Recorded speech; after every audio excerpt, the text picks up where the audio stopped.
Okay, we want to welcome everybody to our board meeting tonight. Tonight is Monday, August 12th. The year's flying by. We're so glad to see you.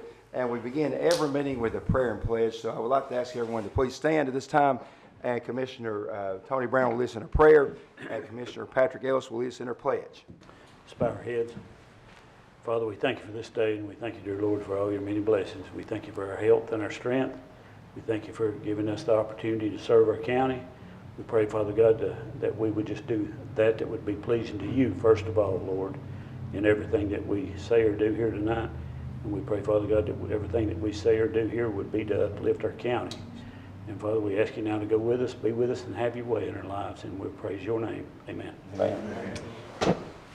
Attention, salute, pledge.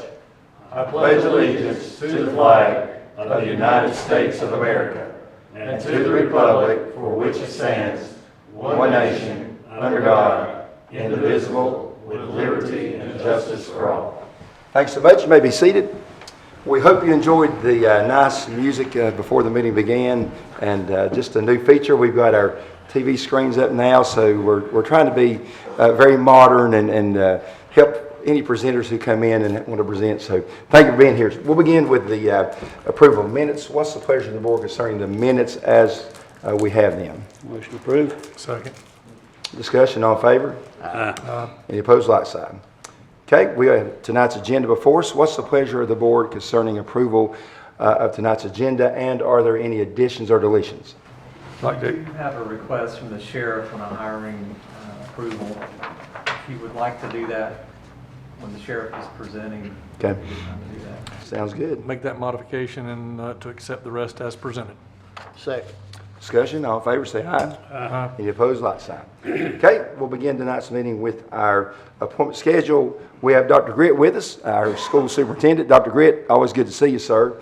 And you're here to give us an update. So the floor is yours, and here again, I know you're getting geared up. School's getting ready to start, and so we appreciate what y'all do as far as educating the children of McDowell County.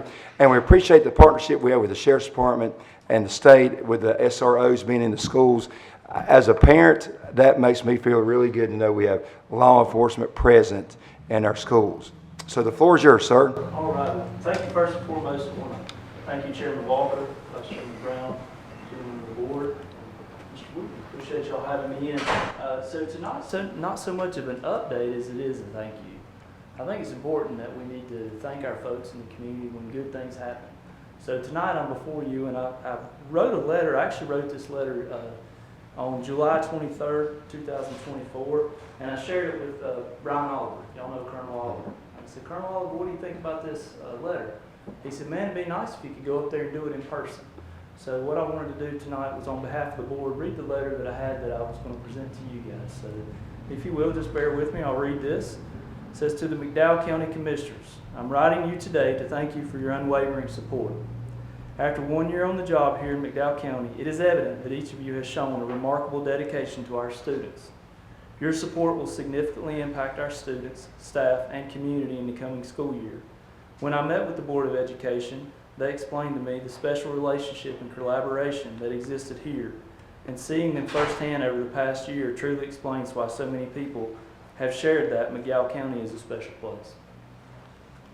Your support is not just appreciated, but is integral to the success of our community. Even when things get tough, the relationships and the support for students shine through as the priority. And for that, I am proud to say that I live and work in McDowell County. In our joint meeting to address the needs of our school system, your team shared struggles and successes that would need to be overcome to support our requests. You vowed to support us by ensuring we would have the additional funding for the universal pre-kindergarten program. Following through on your commitments matter. Your team made good on your promise by increasing our funding by nearly 3% in 24-25 school year. On behalf of the McDowell County School Board of Education, I sincerely thank you for the additional 24-25 school year funding. We recognize that the barriers to distributing funding to our county's many services, organizations in need, and we want you to know that the additional funding will be used to serve our students and support our staff. And furthermore, I also want to state to you guys tonight that in addition with this funding that came through, we were also notified that there was some additional low wealth funding that the county was to receive. And we have it on our agenda tonight to be able to talk about our supplements for our staff. So we want to be able to, anytime that something comes in like that from the state, we want to be able to take that and place it into our people. Take care of our kids, take care of our staff, and good things will happen. Obviously, you've got the sheriff's office here tonight as well as your community college, so we're well represented in this county, and I think you guys do a great job, and we appreciate you. We thank you. Thank you. Thank you, Dr. Grit. Patrick, Lynn, anything you want to add? We're good. Thank you, Dr. Gray. Yes, sir, thank you. And I'm going to leave this letter here with Madam Clerk. Dr. Grit, we're glad to see you're moving around better. Much better. Guys, thank y'all. Have a good day. Thank you, sir. We know you got to run. Okay, next item, and we do appreciate our school system and all they do, the school board, and our ability to work with them and get things done is paramount to helping our kids have what they need. So thanks to our board and that board too. Now, we have a retirement of a K-9 Kessy, and am I saying that right, Adam? Kessy. So, Sheriff, if you'll come up, sir, it's good to have our sheriff and our law enforcement partners with us here in the room tonight. And even Heath Helms. It's good to see Heath here tonight. But anyway, go ahead, Sheriff. The floor is yours. Well, I appreciate you allowing me to come and speak to you on we have retirements, throughout, and this is a retirement that is well deserved and a job well done. It's a little different, being one of our K-9s. So I prepared a couple things here that I'd like to mention. Kessy is a Belgian Malinois born March 7th of 2013 in Netherlands, Europe. She came to the United States in 2014. She was purchased in November 2014 by the McDowell County Sheriff's Office and was placed with Deputy Adam Burnette, who's with us. We recognized him a second ago. He's with us here. Adam and Kessy went through 14 weeks of initial K-9 handler training. The two of them hit the road in February of 2015. Since 2015, Adam and Kessy have successfully tracked and apprehended approximately 16 wanted suspects for criminal offenses. Kessy has successfully located and recovered numerous articles related to crimes that have been committed, to also include the recovery of evidence such as spent handgun shell casings in a double shooting and a death investigation. Kessy's been deployed over 1,000 times for narcotics, free air sniffs, and sniffs conducted assisting with search warrants. During her career, Kessy has successfully located over 7 pounds of narcotics, to include marijuana, cocaine, methamphetamine, and heroin. Kessy trained more than 2,000 hours and successfully completed K-9 handler certification through NAPWATA on the annual basis. I'm here tonight to also say that while we're talking about Kessy, you got to talk about Deputy Adam Burnette. Mm-hmm.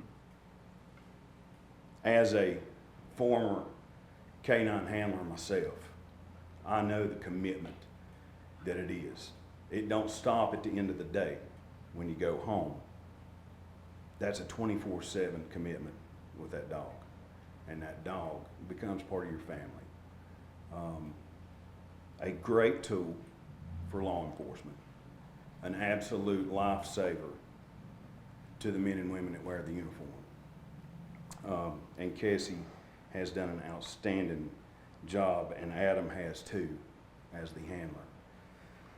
And I go back, for instance, back in February of 2021, when on a cold, rainy / snowy night, when Deputy Burnette come face to face with a life-threatening situation where he was actually shot at, and ultimately him and Kessy being with him, tracked down the suspect, and he was able to go home that night. And Kessy was there with him during that. Not just on that night, but Kessy was there with him during that recovery period. Kessy is with him when he's, like I said, the recovery period, during that time of his transition back into service full-time after that traumatic incident. I firmly believe, based on my experience as a K-9 handler, and I know based on my conversations with Adam, that this is part of his family. I can remember visiting Adam at his house, and I knew right away that Kessy had better living conditions than a lot of folks that we deal with every day. Kessy's in the house, stays with him, and on their days off, they're still working. So I want to make sure you understand that. You know, that dog would eat when that dog successfully did what it was supposed to do. So that was on their days off as well. It's continuous around-the-clock training for him and for Kessy. And, you know, they talk about this successful completion of the K-9 handler school. Guys, that's not for the dog. That's for this guy sitting back here. Dog knows exactly what it's doing, and it knows what it's looking for. You just got to be able to read that dog and watch that dog for any abnormal behavior in that dog. And they've done that very successfully. They've been a huge asset to the McDowell County Sheriff's Office as a team, and they have benefited the citizens of McDowell County and citizens outside of McDowell County for a number of years. Kessy was hoping to be here tonight. To be honest with you, she's in the parking lot. I was disappointed that you didn't bring her in. Kessy's in the parking lot. It's to the point where we'd have to carry her in, and so I chose not to do that tonight. So her hips are worn out, and so Kessy is retired, and I am here to respectfully ask that she finish her days here on this earth with Adam Burnette, and us retire her to his residence to live out her days. Okay, let's take care of the business at hand then. What's the pleasure of the board concerning the retirement of Kessy and the resolution to transfer ownership? Motion to allow. Second. Discussion? All in favor, say. Let me just say this. I was a K-9 handler also when I worked for the sheriff's office. But I've been on several deployments with Adam and Kessy. And she's loved by the kids at the school. She's a friendly dog until it comes to business. But I appreciate Adam, and I appreciate the dedication that he has had to the K-9 program ever since he came on with the sheriff's office. And I thank him for taking care of Kessy. Okay, in discussion, any other comments? What is the pleasure of the board concerning the motion? All in favor, say aye. Aye. Any opposed, like sign. Adam, we appreciate the job you've done, and you want to say anything? Come on. Yes, stand up right now. And Adam, we want to say that we're so glad you're able to be here tonight. The sheriff referenced that incident, and so we're so glad the good Lord above watched over you that night, took care of you, and you're here tonight and to enjoy the retirement of Kessy. And so I know you've got a bond that is just unbreakable with Kessy. You know, I watched the movie of the Army officer Megan's, and I saw that about her and that dog and the bond. It's so interesting watching the training part of it. And so, Adam, I just really want to say, and the board does, I mean, these guys appreciate what you've done. And so what's your plans now? I know that bond is there, so I know you're not going to be able to have another K-9 dog, right? Okay. Still with the sheriff's department, just gonna keep doing the job. Want to help out K-9 whenever I can, still help them with training. Got a lot of knowledge in it, so hopefully I'll still be a part of that. I hear say you got expertise when it comes to training now. Yeah. Okay. Sliding into more of a consultant role. Yeah. All right, wonderful. Guys, anything else you want to say?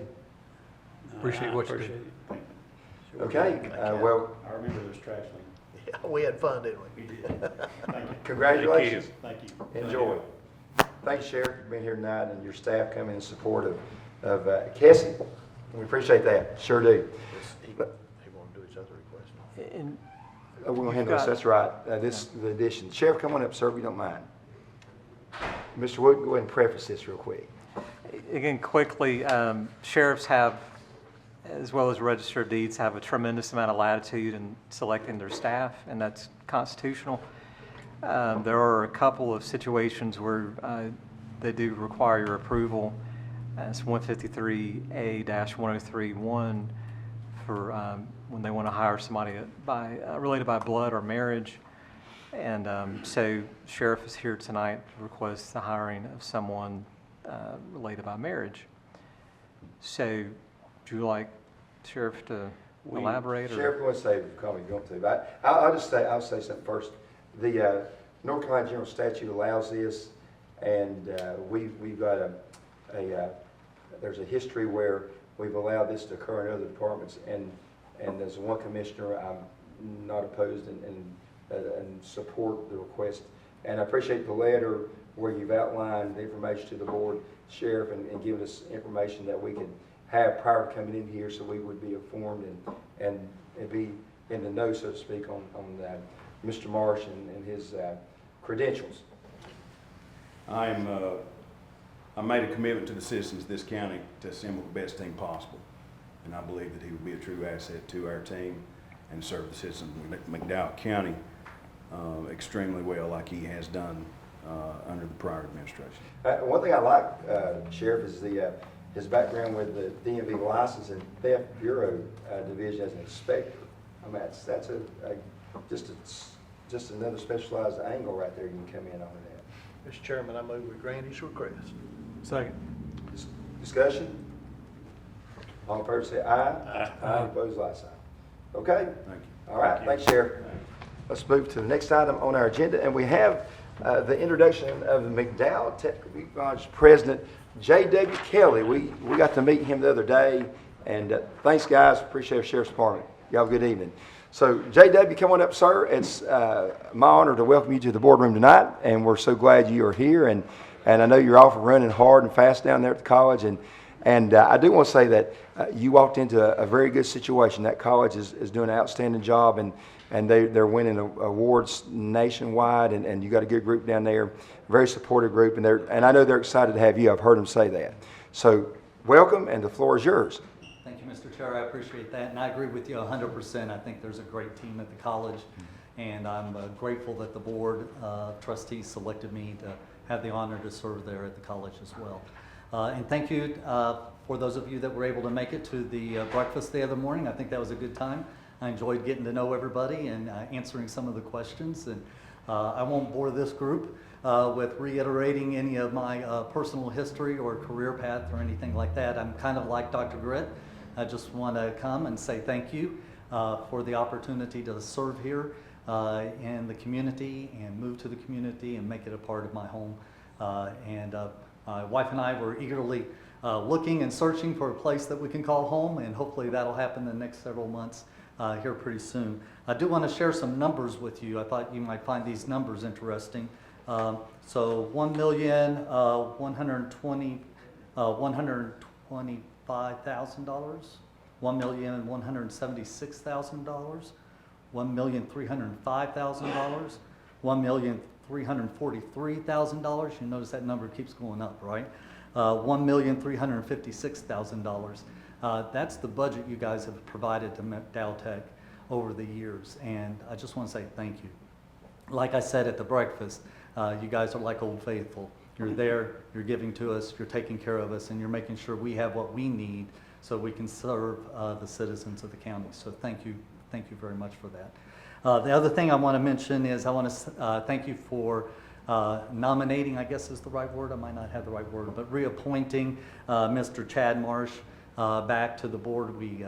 He took his reappointment oath at our last board meeting, and we're glad that he's able to continue with us on the board. A couple of updates as far as buildings are concerned.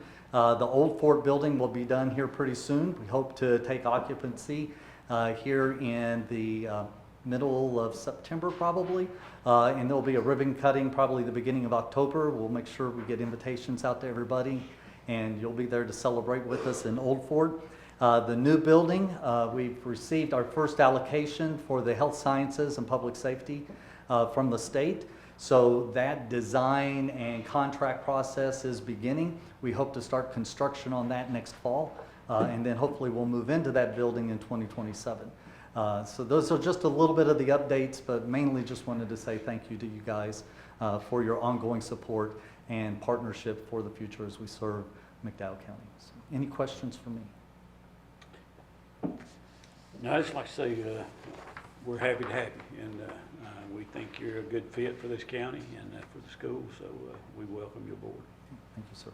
Appreciate that. Patrick, anything you want to add? I think we're good. I'm just looking forward to working with you and continuing the what's been happening in the past and just continue the positive trend. I agree. Thank you, sir. Welcome to you and your wife to the county. Thank you, sir. You need us, you holler. Yes, sir. Thank you, gentlemen. I appreciate your time. Thank you, Jake. Have a good evening, sir, and thanks for coming by and talking with us tonight. Let's go ahead and move to item D on our appointment schedule. We have Miss Linda Onufrey with us. There she is. And she is here to talk to us about the tax settlement and order of collection. Mr. Wooten, anything you want to add before Linda starts? It is in your memo, but if not on the agenda, there's a third item, and that's our request to have Ms. Onufrey reappointed for another term. So that's subject to your approval as well, but we would ask and encourage that Okay. after the first two items. All right, Linda, the floor is yours. Alrighty, so you received your packet, the tax year settlement for 23-24, and we did finish a little bit lower than we did the previous year. As I stated, there was a 7.4 million increase in levy this year from last year, so. But we still finished with 99.50. We usually hit 99% about in April, so we're still up there in the Linda, top where's 10. that place you have 100 Top 10. counties? We got to be in the top 10. You got to, don't you? Yeah. Also, I will give you guys the copy of the unpaid real, personal, and business. At the end of the fiscal year, our balance was $161,544.36. Out of the 31 million. So out of a $31 million levy, you did collect $161,546. Yep. Yep. That's pretty good. Yeah. So in our delinquent collections, we collected $139,891, which was an increase of $39,000, which is budgeted from the finance officer every year at $100,000. So,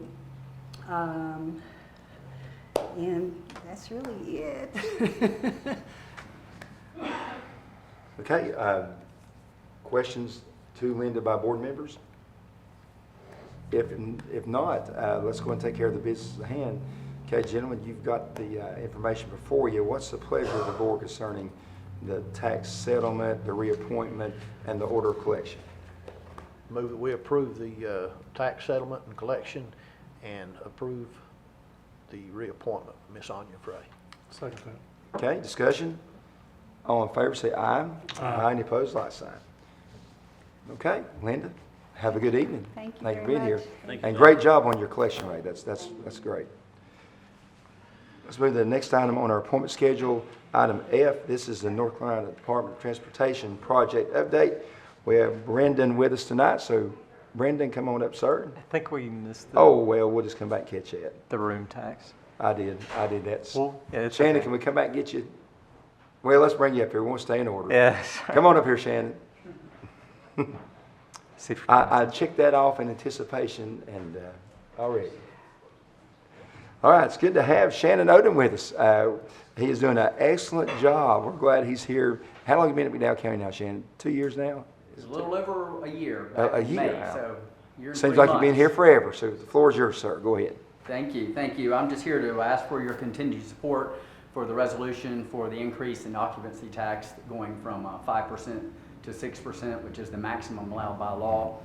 And again, we just have, I think the extra revenue would go to supporting some of the continued projects that we are in the middle of right now. As you know, we're in the rollout of a wayfinding project, which we're very excited to get underway. Right now, we have a grant request from the Foothills Conservancy for a more funding for the Wolf Pen Loop, which is taking place down on the south end of the county. Also, some trail building over in Old Fort, obviously with the Fontaflora Trail, the Catawba Streetscape, Mill Creek. All those are infrastructure projects that this funding can help go towards. We're just undertaking a new project with Marion on a branding exercise to look at the town or the city and the way it is branded across all of its platforms. And then we're also looking at just completed some Andrews Geyser repairs. Hopefully that will be done in the fall. And then the last thing I think I'll mention is the Upper Heartbreak, Lower Heartbreak Trail, which is a new asset that I think will put McDowell County on the mountain biking map more than anything. It's going to be a close to a 14-mile trail that goes from the Blue Ridge Parkway all the way back down into Old Fort. We've already been mentioned in a couple of publications regarding that. New business has started. Mountaintop Shuttles now takes people from Old Fort to the top so they can just do a downhill run. So there is economic prosperity, in tourism, and so we just continue for that support. Okay, wonderful. And I will at this time declare the board in a public hearing to receive comment concerning the request to raise the occupancy tax rate from 5% to 6% pursuant to General Statutes 105-321B. So is there anybody on this side of the room who wishes to speak regarding information that our TDA director has given us tonight? If so, raise your hand. All right, yes, sir, state your name, and you can come to the podium if you want to, or stand there, either one's fine. My name is Bob Cleats, and I own some property out off Wolf Pit Road, so I'm curious what that's all about. The Wolf Pen Trail? Was it Wolf Pit or Wolf Pen? It's the Wolf Pen. Okay. Wolf Pen Loop Trail. All right, my bad. Thank you. Okay. It's part of the Wilderness Gateway Trail that's going to be linking basically Burke County all the way to Rutherford County along the south end of the county line. Got it. Thank you. Okay, thanks, sir. Anybody else on this side wish to speak? Okay, there be nobody? Anybody on our left? All right, there any motion to go to public hearing? So moved. Second. Discussion, all in favor, say aye. Aye. Any opposed, like sign. Okay, gentlemen, we satisfied that requirement. What's the pleasure of the board? I'd like to make a motion to approve the resolution. Second. Okay, discussion, all in favor, say aye. Aye. Any opposed, like sign. I will like to remind folks in the public that we discussed this last month, and this does not affect our folks so much. It's people that come in here staying from other places as tourists. So this is not a tax that is levied on the folks of McDowell County. But I will say this, Lynn, too, to tag in what you're saying, but it does benefit local people does. and local businesses by having people come into our community and they're spending money and enjoying our community. And so Lynn is 100% correct in that statement, that it does not impose upon our local people, but it aids our local people. And I'll just say this, the TDA doesn't, Shannon, you've arrived and y'all are doing an outstanding job in supporting local projects with funding, and you were great. I mean, you're on the Trains and Trails Committee, and the work done there. Vice Chairman Brown had that vision and the work that was done, and to see that's being successful. Second year of that festival down there in Old Fort, and it's only going to continue to grow with the leadership in place. And so I do want to say thank you for your investment back in our community. Very important that that's noted, because you're investing and benefiting local people. So thank you so much. Thank you. One, I'd like to sort of issue one little word of caution that I think will eventually have to be addressed with the mountain biking on those trails. Those guys are fast, and I have, in my own experience, I walk Zoom a lot, and I've almost been run over and killed by those guys. So, sometime we will probably have to address the speed issue on those bikes, on those trails, because someone will get hurt. Some hiker will get hurt by the speed that those bikers. On those lines, we definitely are aware of any type of user conflict that's out there. And one of the undertakings we have had is with Outside NC, which is a program under Visit NC. And that really is to educate our visitors on trail etiquette and really just to have that literature, have that on our website. We're going to also be developing further brochures about the trail system, and all of that will be in that brochure as we hand that out at our visitor center, at the Chamber Visitor Center, and really again online. And we can make that more aware on our website, particularly about the user conflict that can be out there, and you know, the criteria of the right-of-way for trails is always, of course, hikers first, equestrian, and then mountain biking should be yielding to those people. Absolutely. Thank you for that. Okay, all right. Thanks, Shannon.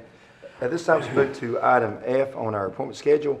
And Brendan, you can come up now, sir. We promise we won't ask you to sit back down again, okay?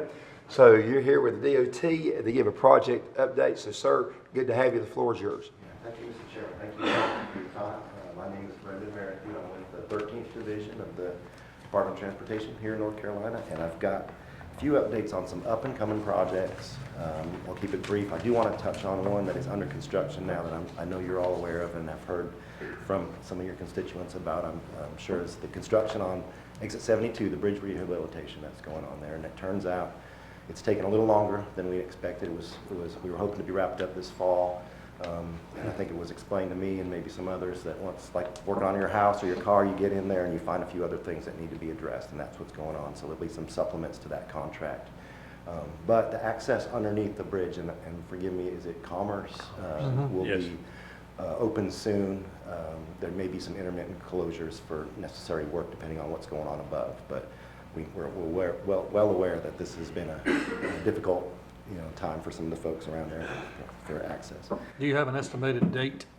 For the completion of the entire thing? Yes. Possibly could add another 6 months, 6 to 8 months Next summer. from the fall. Yeah. And they're assessing what needs to be done. Once you have, as you well know, the contractors got the contract, and so now the supplements, it depends on their availability, the materials, they've ordered everything they need ahead of time, but when things come up there, we all know about the supply chain issues with steel or whatever, whatever's necessary. And I'm not sure exactly what it entails. Do you happen to know what the weight limit's going to be? I don't know that off the top of my head, but I can. Unrestricted. It's It'll be unrestricted. unrestricted. Okay. Thank you. Thank you. Thanks, Tim. So I'll go ahead and touch on some of the projects that have been in development for some time. There's R0240E, which is the US 221 widening south to. I'm sorry, Brendan, Yeah. you have the list that Yes, you I'm sent reading it. earlier. Thank If you. you want to follow along. And that is the third project down on the list. That project has been on hold for quite some time. It's been on the books, as you well know, for several years. We've just now kicked off reopening the preliminary engineering and getting to the development of plans there. We're looking at different ways to deliver that project. There may be some methods. The project has gone through prioritization. It's funded, at least for the preliminary engineering stages, and we're looking at either alternative methods of delivering that project, but we're just getting started back. I know that it's been on the books for several years, and so we just got to kick it back off and get all the documentation, environmental documentation and other things underway. I've had some questions about the sidewalk on Baldwin Avenue. That you can see there, we've got a right-of-way date and a let date. So that is the engineering firm that will be doing the design has just been approved to start work on that. I'm actually not sure if the particular firm has been selected, but the firm has been approved. A firm has been approved to start work on that. We have a let date, I believe, of in late in 2025. If things go smoothly, that schedule is a feasible schedule to maintain. And we got U5835, that's several down, maybe about 6 from the bottom of your list. That's the US 221 business improvements from 221 to Georgia Avenue. The right-of-way acquisition has just been authorized on that one, and that's a pretty extensive project with right-of-way acquisition and utility relocation. So that had been on hold for some time. Well, we'll hope to keep that let date and move forward with the right-of-way on that one. You see some various projects in here that are resurfacing or guardrail, and those all should be well on their schedules there. I want to just point out briefly B6040, which is about 7 or 8 down from the top, the replacement of that bridge over the Southern Railroad. We would hope to deliver that sooner than what the schedule is showing there. There were some issues with design that we had to go back, and during this bridge replacement, we're keeping the current bridge open, so we're doing sort of an off-site detour and then replacing on a new alignment. And so there had to be some adjustments. When you try to fit an alignment of the same function where the original bridge was, you run into some issues when you shift it over as far as site distance or other factors with the, what's going on out there. So those were the main projects I wanted to update you on, or at least make, reacquaint you with as they get kicked off again. But if y'all have any other questions about anything else, let me know. We appreciate the job that you guys do. Thank you. Trying to maintain our roads and bridges and everything else. And if you could come up with an idea and patent that idea on how to make these improvements without taking a cussing every 2 or 3 days, you'd never have to work again, would you? Thank you. Do appreciate it. Appreciate your time. Thanks, sir. Yes, thank you, sir.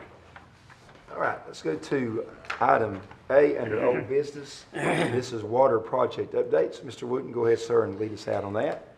Lots of water updates, and I say that I think every month because it's true. And so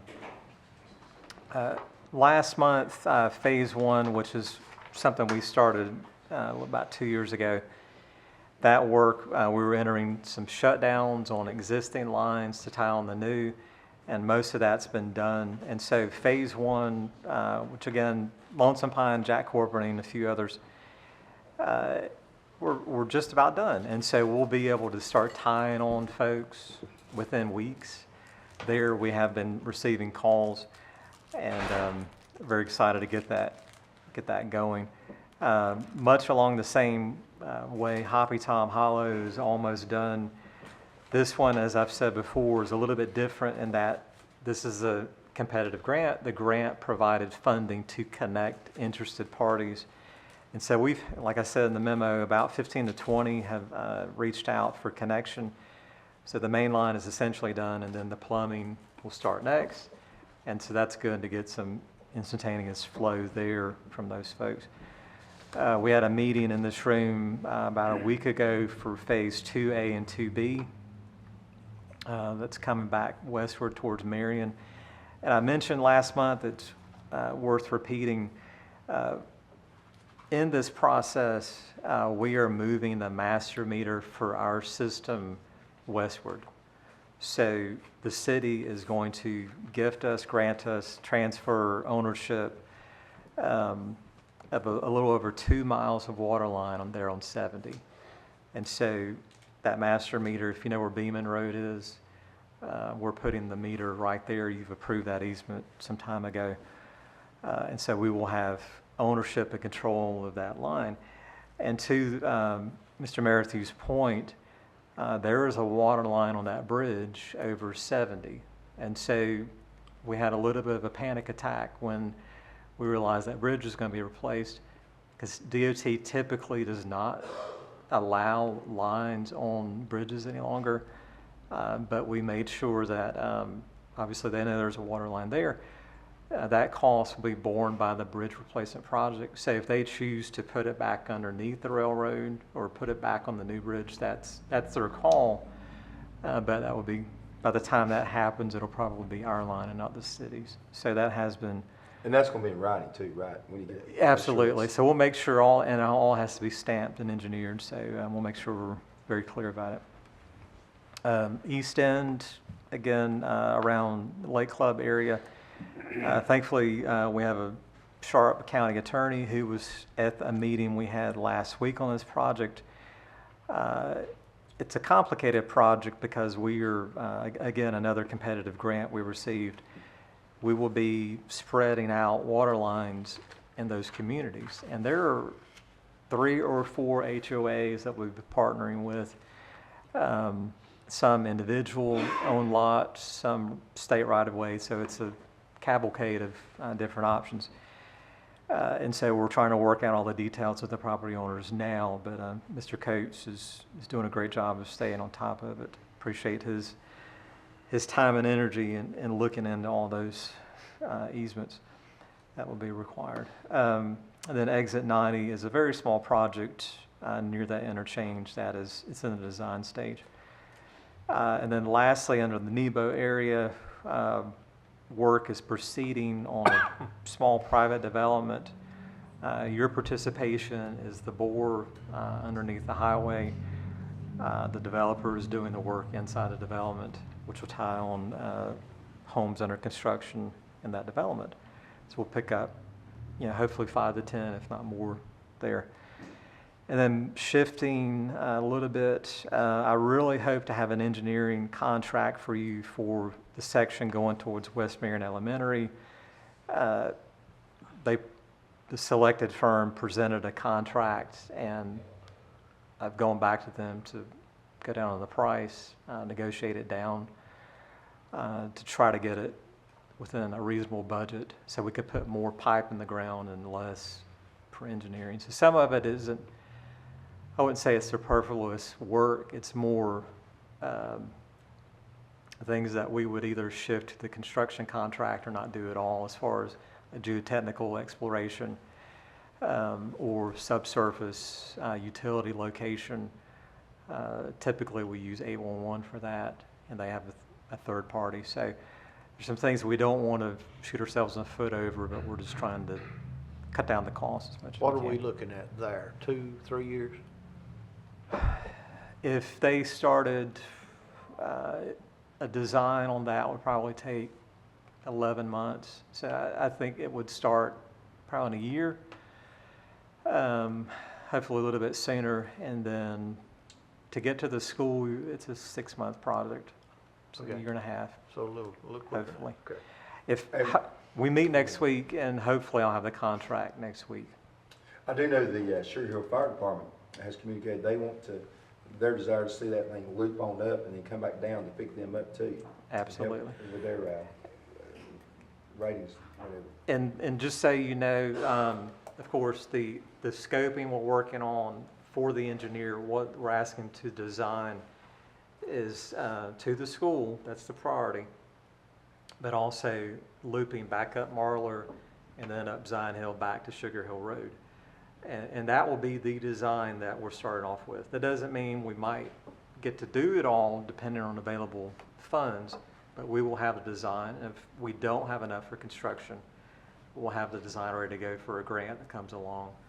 And that doesn't mean there are a few side roads and things that we might come back later, but the priority is get that loop in and then build out. Two, we're not buying water that we're paying to just dump. Right, It's a absolutely. dead end line, whereas you could recycle that thing all the way through and just keep.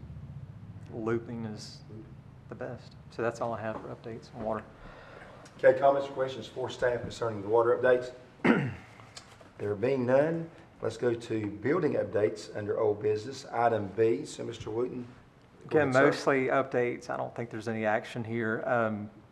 On the DSS building, I've communicated, we've sent drawings and hopes and dreams to the General Assembly for state assistance. And as we've talked about, they're not required to adjust the budget every year, and they have not this year.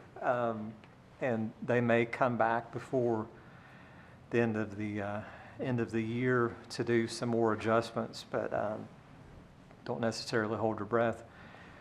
And so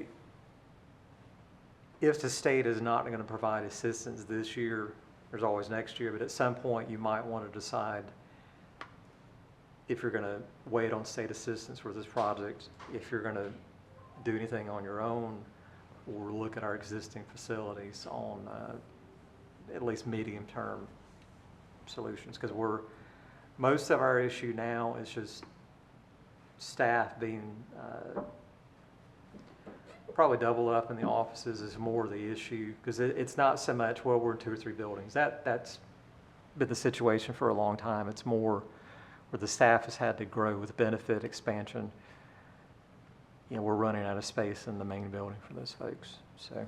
I'd like to request staff to contact Warren Daniels. He's on the committee to help us do that. And then after the budget is approved by the state, then we will be able to make a decision at that time whether or not we're going to look at other options. But I do think that we, as a county, need to let them know that we're in pretty dire need there. Yes, sir. I appreciate it. Okay, have a motion, have a second. Second. Discussion, all in favor say aye. Aye. Opposed, like sign. Thank you. Again, mostly updates. Transfer station, we had a pre-construction meeting for the transfer station facility repair project that you've authorized. This is, the bid is open, I think, tomorrow, actually.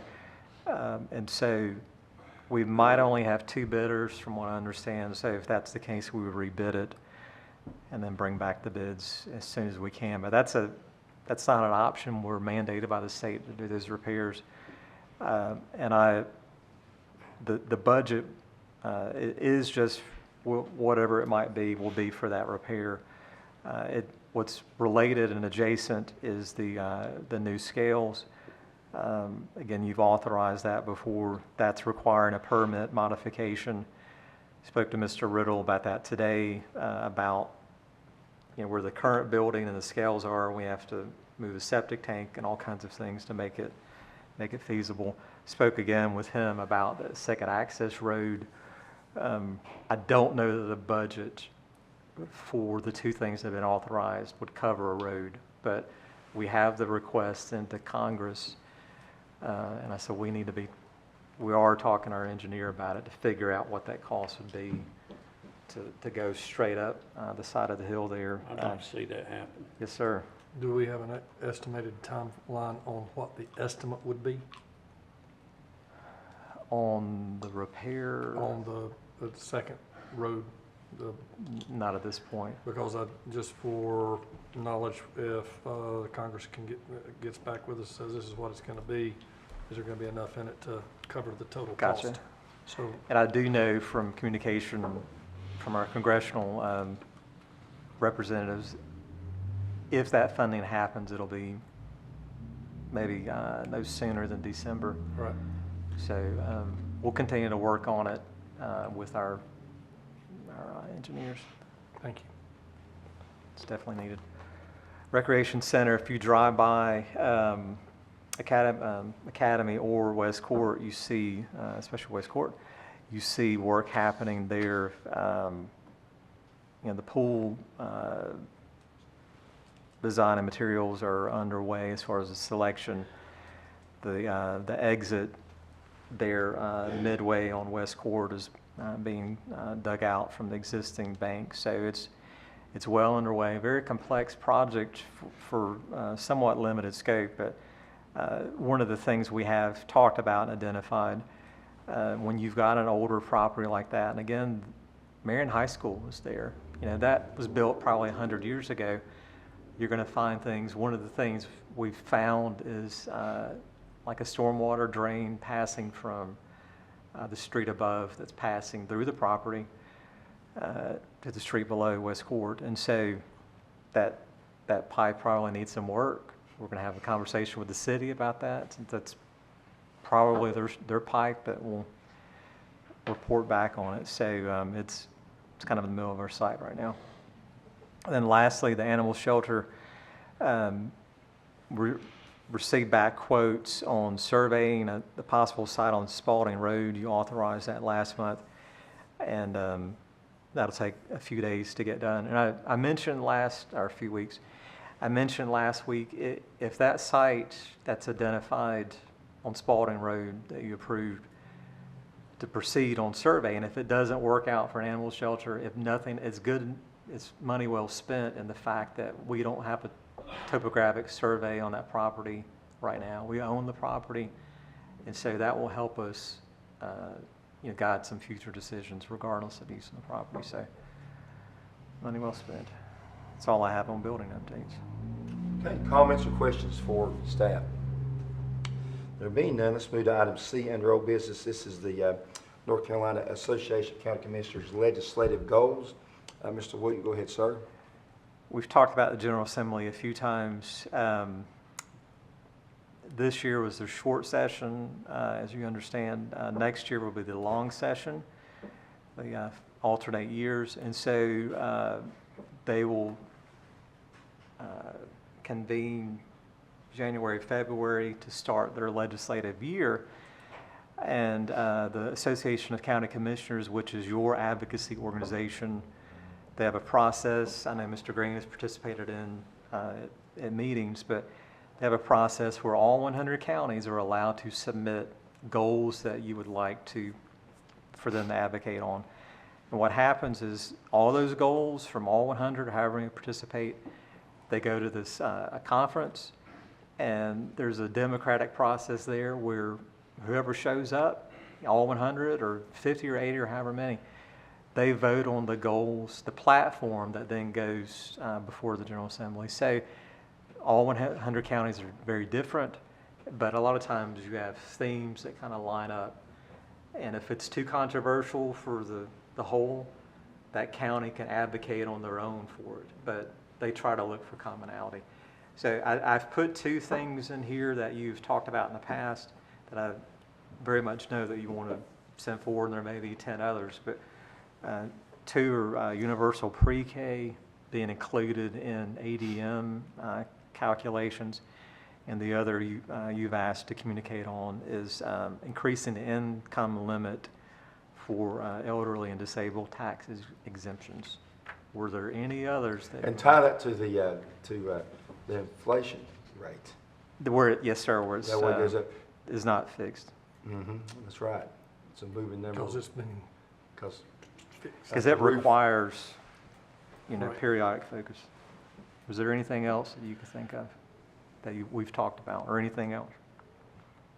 If the commissioner has any more they want to add, just call Ashley up. So if what you'll do, if you'll maybe vote to approve these two tonight, and then we'll draft a letter. They will accept a letter indicating your vote. Motion approved. Second. Discussion, all in favor say aye. Aye. Any opposed, like sign. Thank you. Okay, let's move to item D under old business. This is the interbasin transfer Charlotte has requested.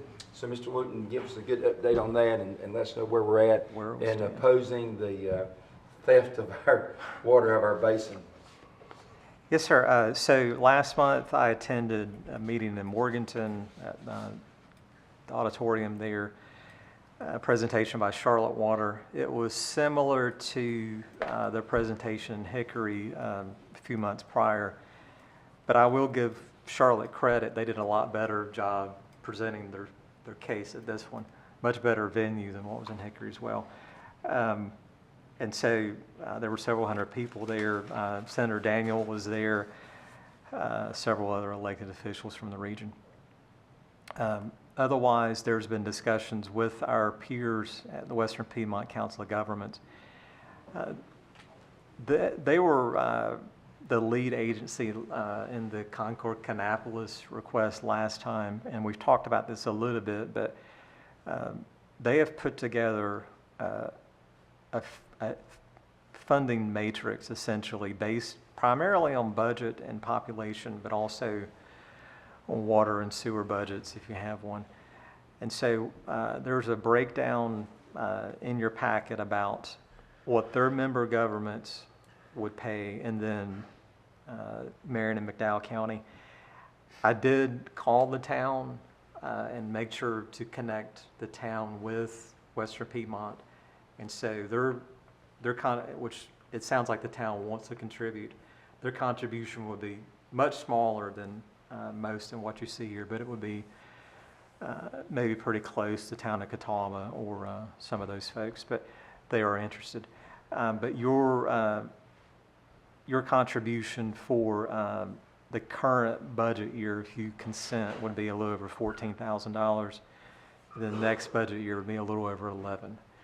And what is that going towards? If it's consistent with last time there was legal representation hired. The legal representation probably would be the one that would hire an engineer. And the engineer is really what's important, because it's not enough to just write a letter, an email, call whatever the folks that are going to hear this and say, we don't like it.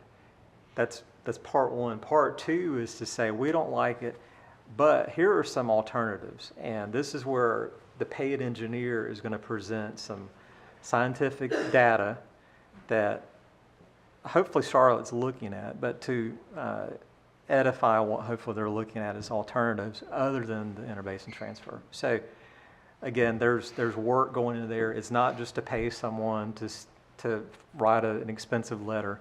There's going to be work and engineering that will go into it. Is there going to be a lawsuit by the Western Piedmont Council of Governments brought forward? Anything's Last possible. time there was, right? The first step is to do the engineering part, and then we'll see where it goes after that. Well, I'm committed to whatever it takes to try to limit the impact on I our am water too. moving out of our basin. I am too. 100%. So if you'll start with the financial contribution, if you're interested. Make a motion to accept the commitment for the fiscal year 24 and 25 as presented. Second. Discussion. All in favor say aye. Aye. Any opposed, like sign. Okay, let's move to item E under old business. This is the strategic plan. Mr. William, go ahead, sir. Yes, sir. Last month you had a presentation from Jeff Emery, who works for the North Carolina Department of Commerce, on the strategic planning process, and more specifically about what we call a work plan. And just very quickly, again, the work plan is laid out 6 different categories on essentially the county organization, economic development and infrastructure, natural resources and recreation, education, health and public safety, and housing. And so again, you had that presentation with the pretty good detail on the highlights. Your direction was to have essentially a public input session or review session of that document. So we posted the plan on our website. We did a press release in McDowell News about it, as well as social media. We received some written comments back, starting I think on page 92, for you to digest. And we received some verbal comments that Ms. Cena thankfully took that evening, starting on page 89. There were comments about process, and that's understandable. People don't understand how things are formulated, but there were positive comments about thanking you for doing this, acknowledging that there's not been a strategic plan. If you count the Outlook process that was done in the 80s, there's not been what you might call a strategic planning process in a very long time, if you count that. But there were, I'll just hit some of the comments. Real quick, Mr. Williams, one question I got. The word underrepresented on line 4.2.2, what is that making reference to? In the section for education under like lifelong learning, that was a section that we probably leaned on our That's not going college. towards diversity, equity, and inclusion, is it? Underrepresented could be anybody that didn't go to college or Okay. has a financial limitation. It could be Okay, any just sort checking. of underrepresentation. First time going to college, those sorts of things, or any other. A really good comment that was made. The plan doesn't mention childcare being like an economic development hindrance. We have had discussions with the chamber about encouraging, and with our legislative delegation about childcare. it's not something necessarily the county is per se involved in directly. We do have a pass-through on child care subsidies, but it's a community issue, definitely. But a lot of it was terminology. Another one was an encouragement, I believe, from a veteran to have highlighting the existing programs that we have for veterans that are returning in our lifelong learning.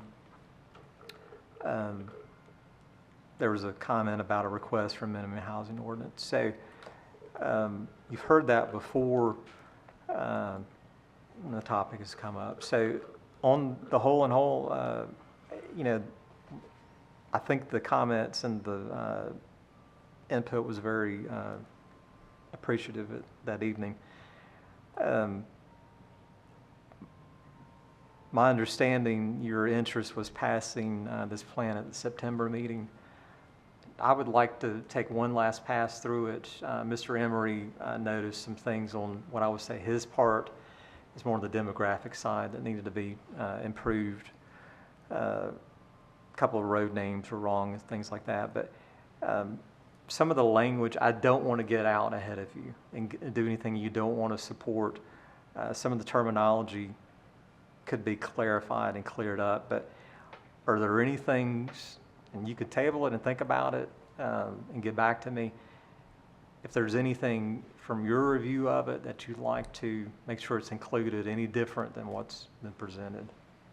I'd like to make sure that we do have it accurate as presented as a strategic plan. Sure. And I have no problem tabling it till October until we have it corrected. Do you have a motion to table? If you, yeah, I second that motion. if you feel that it's appropriate time to get it corrected for us to vote in October.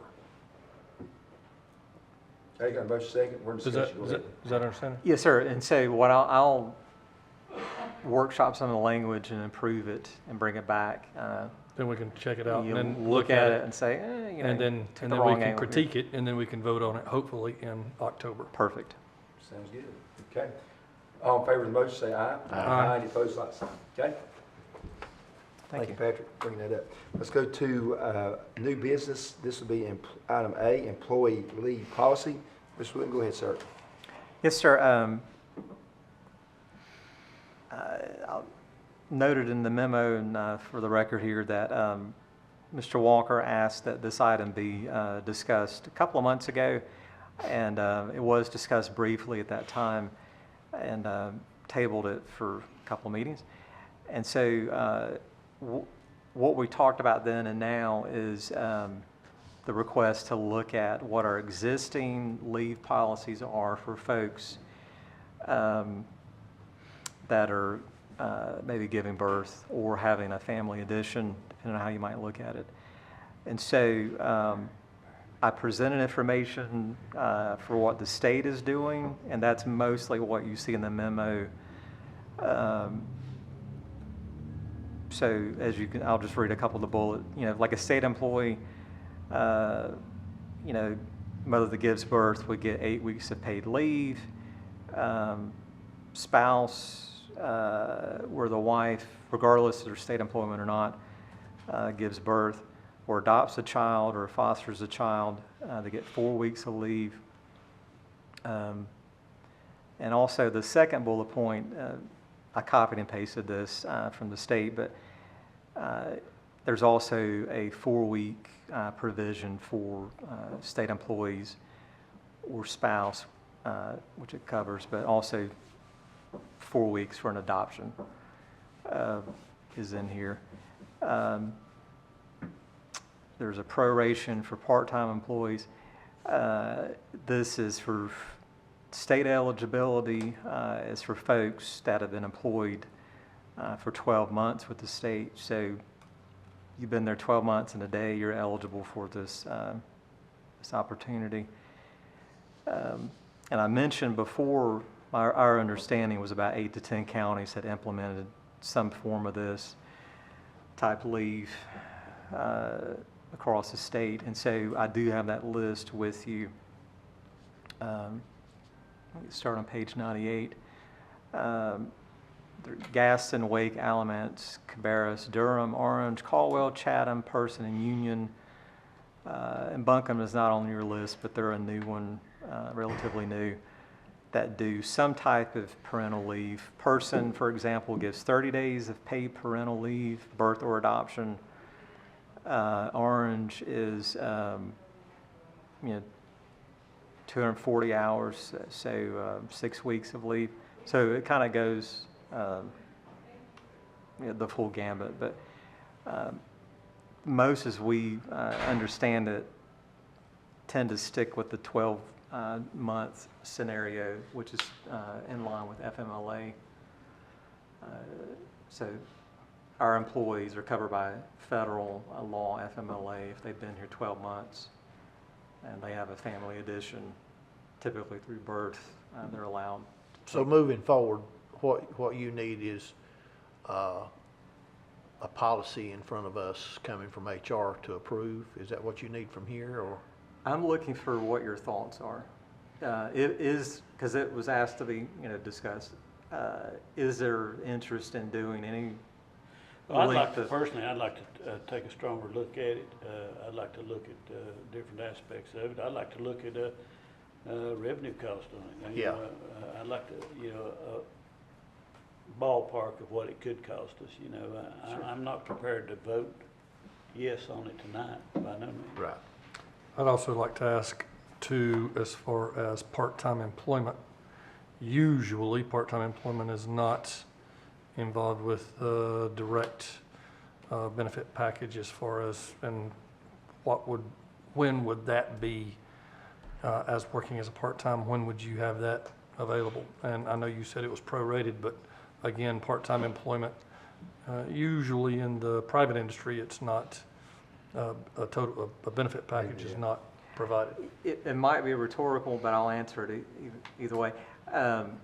We have very few, what I would say, are part-time benefited employees. Less than 10, maybe even less than 5. Most of our staff that are part-time are not benefited. And again, this is a state example of what the state does, but we're not kind of going down that road. Right, just questions in the future when we find out more about cost estimates and stuff like that, what it could cost as far as one family or whatever. So. And I'm hearing what the Vice Chairman is saying. Our costs right now, and I know you want to get more information, but just kind of tee it up for future discussion perhaps. So right now, it'll come out hypothetical and it may be real, but I'll keep it hypothetical. So if we have somebody that's been here 12 months, they are entitled, and they're going to have a child, give birth, they are entitled by law to those 12 weeks under FMLA. So if they have earned vacation and sick time, they can burn their leave under those 12 weeks. But if they don't have it, that's just on them. If they've not been here 12 months, it's on them, right? Right, as well. So but if they can earn the benefit of vacation or sick time. Right, but so imagine somebody's been here, let's say 2 years, and they're going to have a child. They have that right under federal law to be out 12 weeks. It could be intermittent, but it's usually consecutive, and their job is protected. All 12 could be unpaid if they don't have enough leave, and that's just on them to come up with means to eat and take care of the family or whatever. But I'm not saying I don't want to try to help take care of these people. I'd like to see what the cost effect would be on it for the county. And I will get some hypotheticals. So let's imagine, and this is just going to help, get information back for you later. If you're taking, let's say somebody that otherwise would have 12 unpaid weeks, and then you said, we're going to do 6 weeks that are paid, or 4 or 8, or whatever it might be. Let's say 6 for the exercise. We would need to calculate under that scenario, well, that would be 6 weeks that they didn't have vacation or sick leave to burn through or anything else. And so we would be paying them for those 6 weeks. that we otherwise wouldn't. So that we could do some hypotheticals and present back to you, you know, like employee A, B, or C Yeah. under that situation. My suspicion, I've said this a few times, that the state has been doing this a little over a year. It was passed under SB 20 and longer for folks that works for the governor, but it's all state employees now. I think more counties will start doing it because they're going to realize we don't always compete with the state on positions, we do a lot. And when, you know, someone can say, well, the pay is pretty close, but I'm starting to grow a family, you know, I might want to go here where there's a better benefit. So I think going to see more counties start to implement this, try to be more competitive. And then when more counties are doing it, then you're competing with counties more so than your state. So State has it's coming. State has a lot bigger budget than we do. They do. They are blessed with that, absolutely. So we'll get more information. I'll state it quick, where I'm at on it. I think that it's a benefit, as you've already stated, and the angle I'm coming at is we're trying to say we're down X number of DSS workers right now. If there's like you, and you just hit on the tail end of where I'm at on it, if you've got a competitive situation and our county has a better leave option for that person who's going to have a child, it may help us get a good employee to come here because we do offer the benefit with the pay. Right. And I've looked at the states, and initially I know our benefits kick in at 30 days, and that's where I was at on it. But after looking more at this, I think I like the 90 days and just remove, and what your bullet points are here actually for me, I'm just one commissioner of course, but I say anywhere where it says 12 months, put 90 days in there and remove, as Patrick said, that part-time employment. I don't know, I'm like Patrick, in the private industry, part-time does not receive the same benefits that a full-time employee does in the business world. So that's where I'm at on it, and I look forward to hearing more information about it next month, and that way the board can make a really good informed decision. Yes, sir. Okay. Okay, let's go to budget reports, item B under new business. So go ahead, sir. Information only, no amendments or otherwise. And I tried to point out for Ms. Onufrey's report, last year the bills went out pretty late in July. It was July, I'm pretty sure, right at the tail end there. They did go out. The mail date was July 22nd this year, but the online portal was open before that. So there was payment, quite a few payments made, so that's the difference in the percentage. And then you do see the sales tax report through May. Mr. Wooden, one question in the public. I've had 2 people hit me up within 2 days. They received their values on their vehicles. And one case said that my vehicle was valued last year at $5,000 and I was valued at $13,000, which therefore increased their bill. And I told him, and I want to make sure I told this person correctly, that we don't control the values that are placed on those vehicles. That's done through the state. Is that correct? Kind of half and half. We do have the ability, values are by default entered in the VTS, which is our vehicle tax system. And that's done by who? The state, by Okay. DMV. We do have the ability, and by law, to adjust those values if we happen to see something, which there's about 45,000 vehicles in the county, and so I can't imagine they have that much time to go through and look at every single one and verify the mileage, but they do have the ability, if something stands out, to make an adjustment on it. I told them, and tell me if I did what was correct in what I told this person, well, both people. I said you need to contact the county tax office, Right. and make them aware of it, and so they at least they're calling the right people. Absolutely. Yes, sir. Okay, let's move to item C under new business. This is administrative items. Mr. Wood, go ahead, sir. 2 items for you. One's the EMS write-offs for the month, and it might take time. I do think that's going to decrease somewhat with Medicaid expansion. And then the other item is the Transportation Advisory Board, which you appointed some time ago, probably 8 years ago now. Mr. Hollifield would like their manual, which you have copied, for that to be approved by the board. And it's a standard boilerplate manual. Motion to approve both items. Second. Discussion, all in favor say aye. Aye. Any opposed, like sign. Let's go to item D, under new business board appointments. Madam Clerk? We do have a few openings for the committees and the boards, which will continue to advertise the vacancies. But there's 2 applicants to look at. One of them is Jordan Laney's application for America 250. She's Okay. actually serving, or was serving under the library, but she's no Okay. longer working for them, so we want to put her under county commissioner appointee, if that's okay. Okay, I know Jordan well, and her family are good, very good people. What's the pleasure of the board? Move we approve. Okay, motion Second. approved, second. Discussion, all in favor say aye. Aye. Any opposed, like sign. Okay, Madam and then Clerk? there's another application for Brandy Morrow and for the Historic Preservation Committee. And just as a side note, Ron Harmon reviewed this application and he said he would be fine with it. Motion to accept. Second. Discussion, all in favor say aye. Aye. Any opposed, like sign. If I may, it's not on your memo, but the America 250 Committee has passed on a request to me.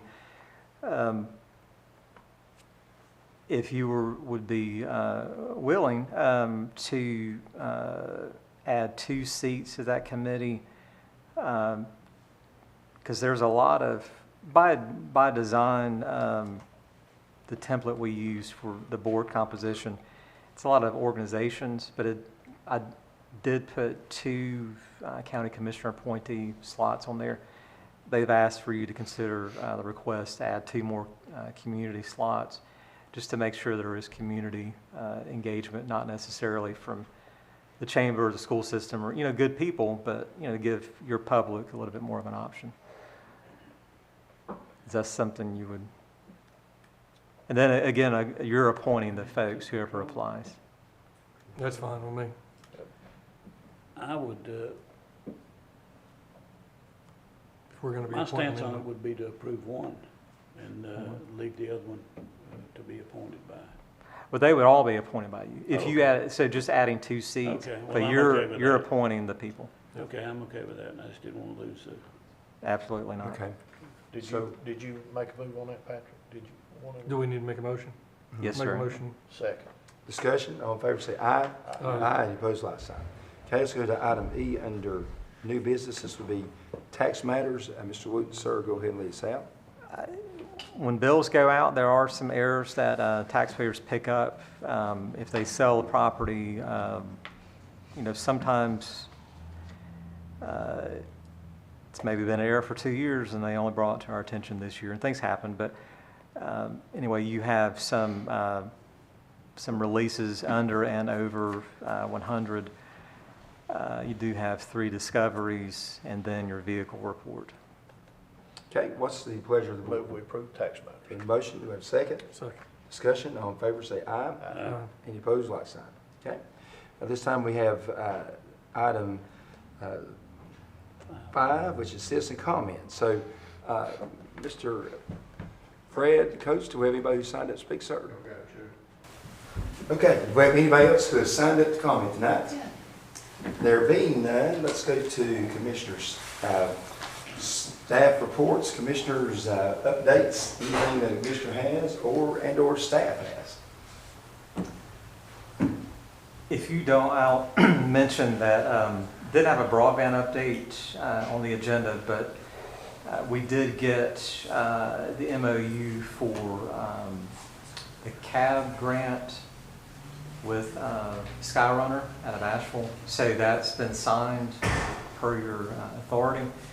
I did understand from a conversation on Thursday with the state Department of Information Technology,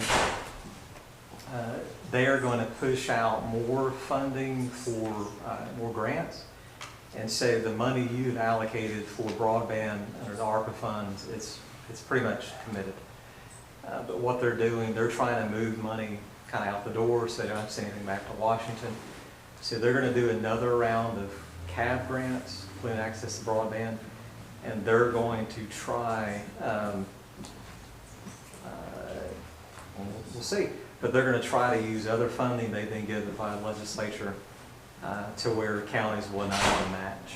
So again, I don't have anything in front of me, but I've always felt like on that topic where I'm not committing funds, you're okay with it. But is it okay by vote or consensus to pursue that grant that comes along? It might be a long shot, but. Sure. Yes, sir. What's the pleasure, board? Motion approved. Okay, motion approved. Second. Discussion. All right, anytime we can get Again, no the county broadband funds to in the the last state. mile, so to speak, of people who need it, we're all for it. So all in favor, say aye. Any opposed, like sign. We get it to my house. All right, Mr. Lee, Thank you. anything else we have tonight? It's a closed session for economic development purposes. Okay. At this time, we will have a closed session for economic development purposes, and we just declare that at this time, or do you motion to go into closed session? Motion, please. Okay, do we have a motion? So moved. Motion to go in. Second, discussion, all in favor, say aye. All right, we're going into closed session.